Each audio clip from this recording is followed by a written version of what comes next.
2 table spoon அளவுக்கு நம்ம எண்ணெய் விட்டுக்கலாம். நான் வந்து 1 டேபிள் ஸ்பூன் அளவு கடலை பருப்பு எடுத்துக்கிட்டேன். இதை வறுத்து எடுத்துக்கலாம். 8 வரமிளகாய் போட்டுக்கலாம். ஸோ இந்த அளவுக்கு வறுபட்டு வந்தோடனே நம்ம எடுத்து வச்சுக்குவோம். இப்போ வந்து பார்த்திங்கன்னா இந்த கடலை பருப்பு வந்து இந்த மாதிரி ஓரளவுக்கு பொன்னிறமாக வந்தோடனே எடுத்து வச்சுக்கலாம். சின்ன வெங்காயத்தை போட்டு வதக்கி எடுத்துக்கலாம்.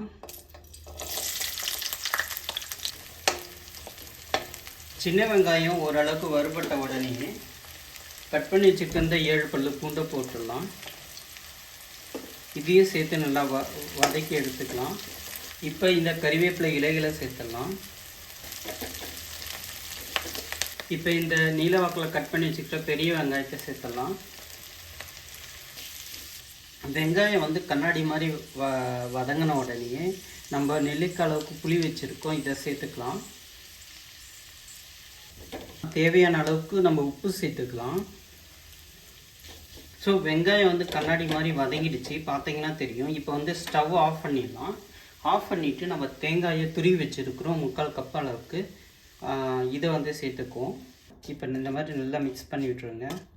இது இப்படியே ஆறட்டும். ஃபஸ்ட்டு வந்து பார்த்திங்கன்னா நம்ம ஆற வச்சுக்கிற வெங்காயத்து அரைக்கிறதுக்கு முன்னாடியே வந்து பார்த்திங்கன்னா இந்த வரமிளகாயும் கடலைப்பருப்பும் எண்ணெயில் வந்து வறுத்து வச்சுருந்தோம். இதை வந்து ஃபஸ்ட்டு போட்டு அரைச்சிக்கிட்டு அதுக்கப்புறம் ஆற வச்சுருக்கிற வெங்காயத்தை போட்டு அரைப்போம். ஸோ ரொம்ப நம்ம மாவாக அரைச்சிடாத, இந்த மாதிரி குறைக்கையாக கொஞ்சம் அரைச்சி வச்சுக்கணும். இப்போ வந்து நம்ம ஆற வச்சுக்கிற வெங்காயத்தை சேர்த்து நம்ம வந்து அரைச்சி எடுத்துக்கலாம். நம்ம வந்து வெங்காயத்தை இதில் ஆட் பண்ணியாச்சு, ஆற வச்சுக்கிற வெங்காயத்தை. இதுக்கு வந்து கொஞ்சமாக தேவையான அளவுக்கு தண்ணி விட்டுக்கலாம். ரொம்ப தண்ணி விட்டுற வேணாம். நான் வந்து ஒரு 1/4 டம்ளர் அளவுக்கு தண்ணி விட்டுருங்க. 1/4 டம்ளர் அளவுக்கு, இந்த அளவுக்கு. இதை வந்து அரைச்சிட்டு நாங்கள் உங்களுக்கு காமிக்கிறேன். பார்த்திங்கன்னா தெரியும், இந்த பதத்துக்கு அரைச்சிக்கிட்டால் போதும். வேறு ஒரு பாத்திரத்தில் மாற்றிக்கிட்டு நம்ம வந்து தாளித்து எடுத்துடலாம். இப்போ வந்து இந்த மிக்ஸி ஜார்லேயே கொஞ்சமாக நான் தண்ணியை விட்டு நல்லா வந்து இது பண்ணி இதில் மிக்ஸ் பண்ணிக்கிறேன். வெங்காய சட்னி இந்த மாதிரி கொஞ்சம் கட்டியாக தான் இருக்கணும். இப்போ வந்து இதை தாளிக்கணும். எண்ணெய் விட்டுக்குவோம் தேவையான அளவுக்கு.